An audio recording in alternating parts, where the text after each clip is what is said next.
Hi, thank you for checking out my video. This is part one of setting up a Google website and connecting Google Drive files to that website for students, teachers, for yourself, for whoever you would like to have access to those files. It's a wonderful application. We're going to get started by going to Google Chrome or any web browser that you use.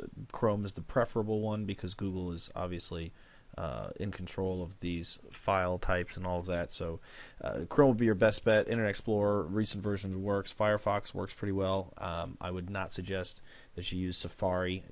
Apple and Google just simply don't get along, and that ends up causing more problems than are necessary.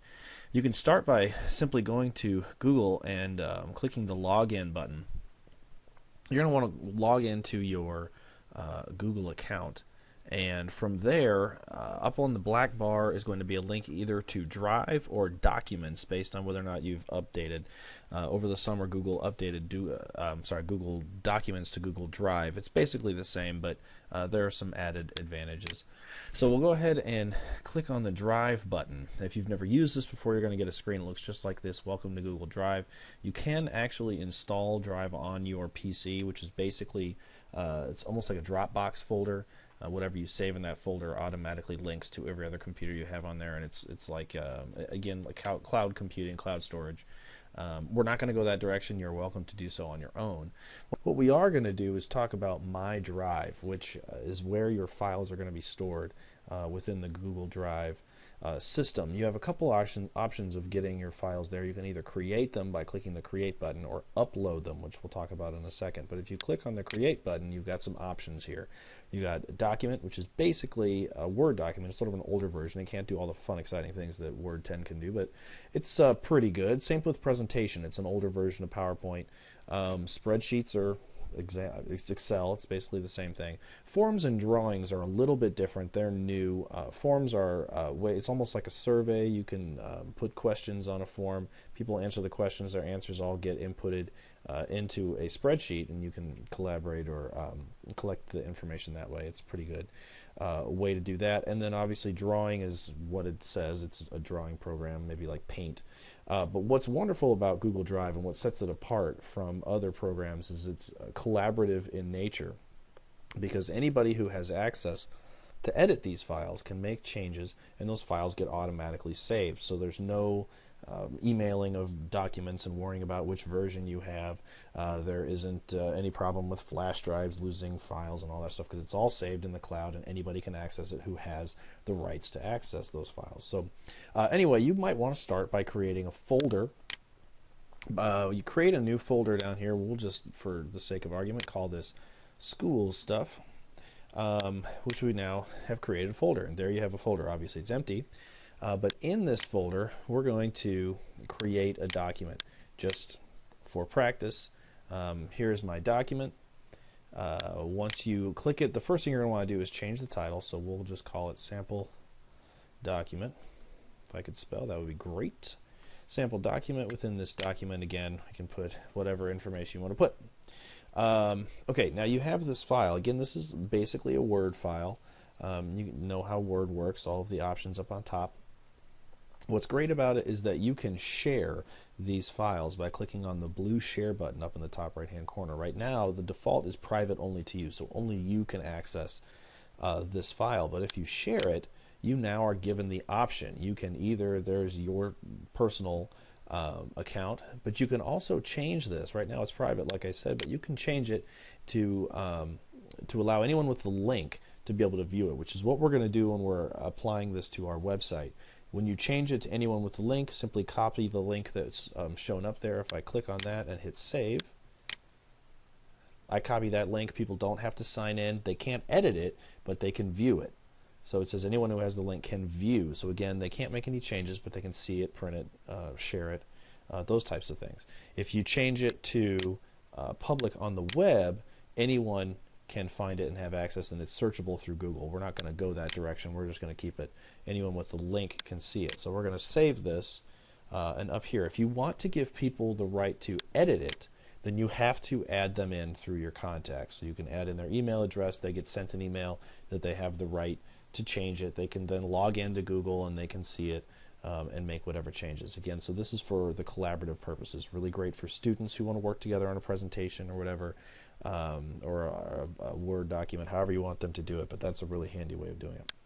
So we're going to cancel that. We're just going to say done, because everybody who has this link is going to be able to view this file. So there it is. All right, now one thing that you're going to want to notice is up at the top of the page it says all changes saved. You'll notice how often it says that. Every single time I type something, give it a second, and it saves.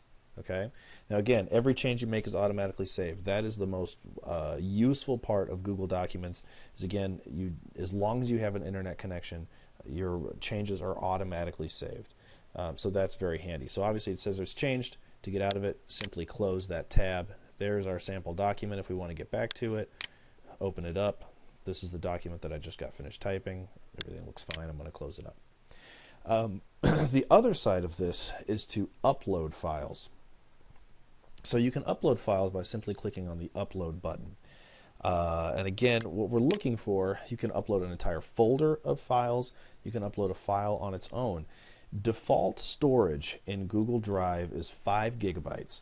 Now if you're using Word documents or just simple Excel files, whatever, those are pretty small. We're talking about, maybe 15, 20 kilobytes per file, which will not take up much space at all. We've seen that.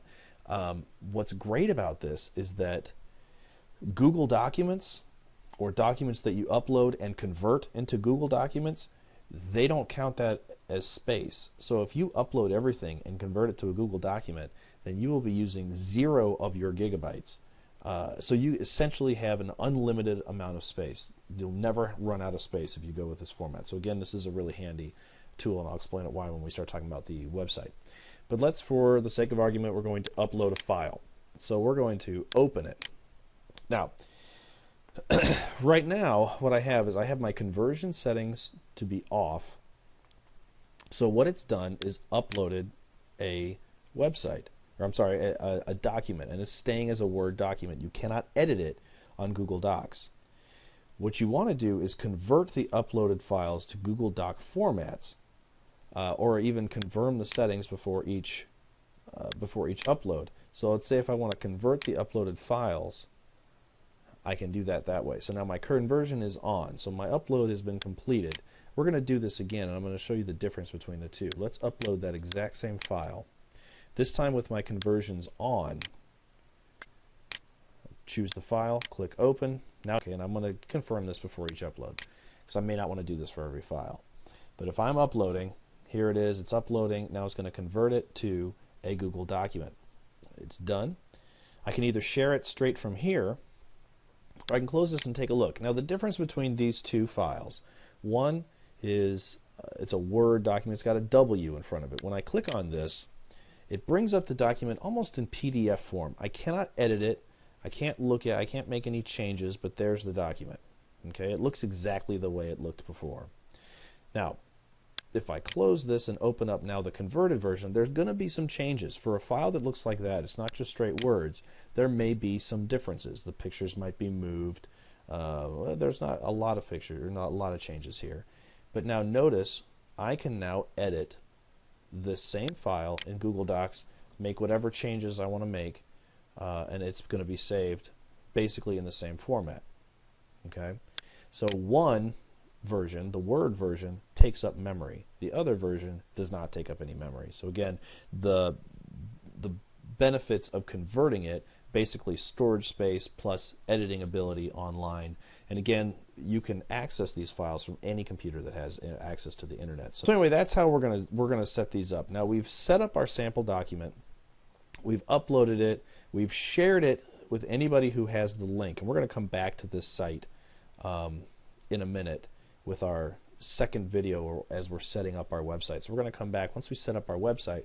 We're going to talk about linking these files within that website so that students or parents or other teachers can simply go there, click on that link, and the document pops up that they can print or read or access in whatever way. So check out video 2 and we'll start setting up your website shortly.